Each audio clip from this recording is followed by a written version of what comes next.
for week 2? You better be. Week 1 usually brings with it a lot of hype, a lot of panic from fantasy players who don't trust the process of a long season that will inevitably have ups and downs.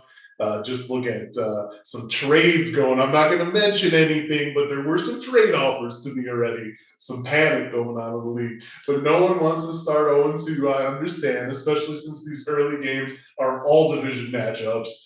There will be some great matchups yet again coming up in week 2. But of course, we begin with the next game of the week between league rookie, the Elite Mother Tuckers, and last year's consolation champion, the Siamese Dreamcats. Of course, the Dreamcats are hosting this EO division clash at the Ship Graveyards, Beatrix Lane.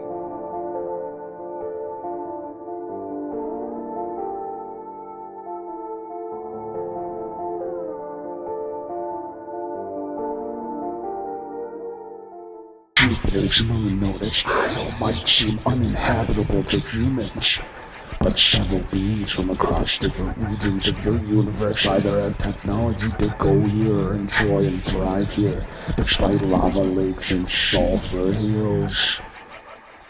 But the makeup of the moon also creates a region of high winds, deadly high winds. The sulfur deposits here are highly valuable, but early explorers had trouble with these winds, with several crashing and many lives lost.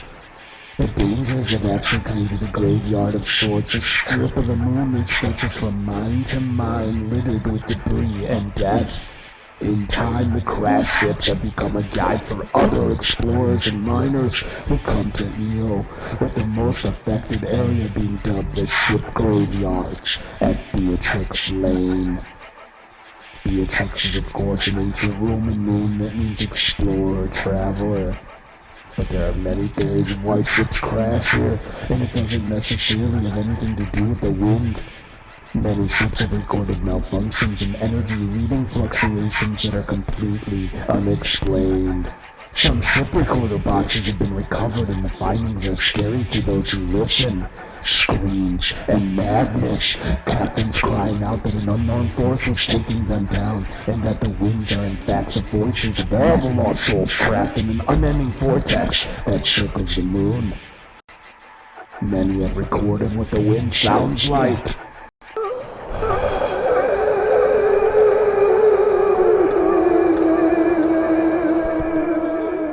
Place one of you here to find out the source of such power. It could be useful in our escape from your dimension. And don't worry, even if you become another victim, we're monitoring you. You'll still help us succeed as a lost soul trapped in the vortex. While the Elite Mother Tuckers will be looking to escape with their sanity intact, the Dreamcats will look to survive this harsh region of EO as well. Both teams also look to get back to 500 and avoid going down by 2 games to the winner of the other divisional matchup. There will be some great individual matchups here with Cooper Kupp versus Austin Eckler in terms of beast potential, in the mobile quarterback battle between Jalen Hurts and Lamar Jackson. The kicker and defense battles might also be a deciding factor, with Koo and the Colts defense looking to get a big advantage over Gold and the Cowboys. Mark Andrews does give the Mother Tuckers an advantage at tight end, but there is the question mark of Cam Akers for the Dreamcats. Like, is he going to get more than 3 carries? Is he actually going to start? We really don't know. But all of these players are expected to do very well, and while an extra touchdown can be a difference maker, close fantasy matchups usually come down to those lower lineup guys and the touchdowns they might be able to get. The Elite Mother Tuckers do come in with a 56.3% chance to win as the road team. And I'm looking at Tyler Lockett as an intriguing player for his chances to get his first career league win. Lockett was held to 3 receptions for 28 yards last week, and he now has Geno Smith throwing to him instead of Russell Wilson like the last few years. But Lockett still has speed and deep ball potential, and Geno Smith actually didn't look that bad at quarterback last week, to be honest. In 2020, Lockett had 1,054 yards and 10 touchdowns. He had 1,175 yards and 8 touchdowns in 2021. In fact, he scored 10 touchdowns in 2018 and 8 more in 2019. So I guess that means he's due for another 10 this season if these trends remain. And they get the divisional matchup against the 49ers next. This is the same 49ers team that just let the Bears beat them with a couple of big passing plays. Bears wide receivers actually scored 2 touchdowns against San Francisco last week. Lockett scored against San Francisco in the second game of last season against this team. So he'll be looking to build on that as well. Of course, all Lockett needs is one big play, and the elite mother tuckers could get that W. But if Lockett is once again held to low production, it could be a big hole in his lineup. For the host Siamese Dreamcats, I'm looking at Devonta Smith. The same Smith who finished with no catches and 0 points last week. That's right, 0, a big goose egg. Why am I looking at him? Well, because while A.J. Brown is clearly the number 1 wide receiver and will get a lot of targets, Smith needs to have production in order to keep defenses from scheming out Brown. Smith also finished with 916 yards and 5 TDs last season in his rookie campaign, with 4 of those 5 touchdowns in the second half of the season. And in 7 of those final 9 games in 2021, he did have 40-plus yards. And while Minnesota shut down the Packers' lack of wide receivers last week, they did allow the most fantasy points to wide receivers in 2021, allowing 3,280 yards and 19 touchdowns on 251 receptions a year ago. The Dreamcats need that complimentary player to go with Kupp and Jackson, and a good game by Smith could help in a big way here. But if he disappoints again, then this could be a very long weekend. Regardless of who steps up, fantasy football has a way of surprising us and making predictions seem useless. So I expect a good match here, and it looks to be a very important early game in this league. There'll be some other fun matches in the league as well coming up this week, including the first rivalry award on the line in 2022.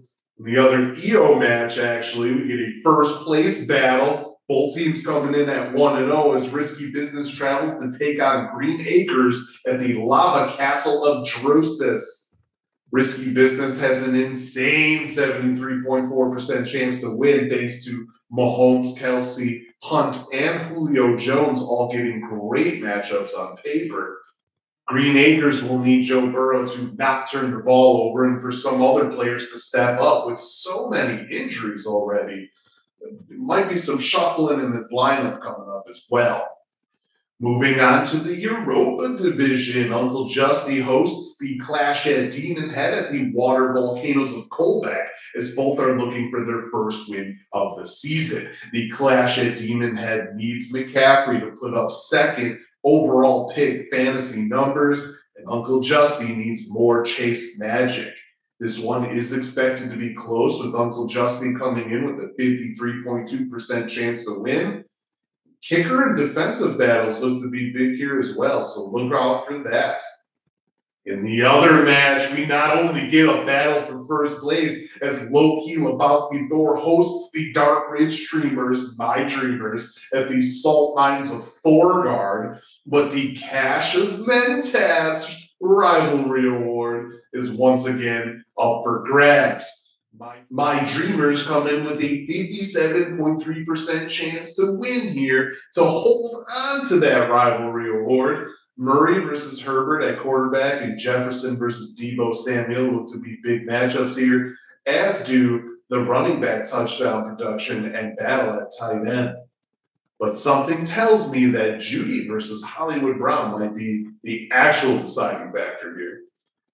And on to Ganymede. First, AR's Ayahuasca plan hosts defending champion, remember, the Titans at the Peaks of Dracos, with one team looking for their first career league win and the other looking to erase the bad taste of a high-scoring loss out of their mouth.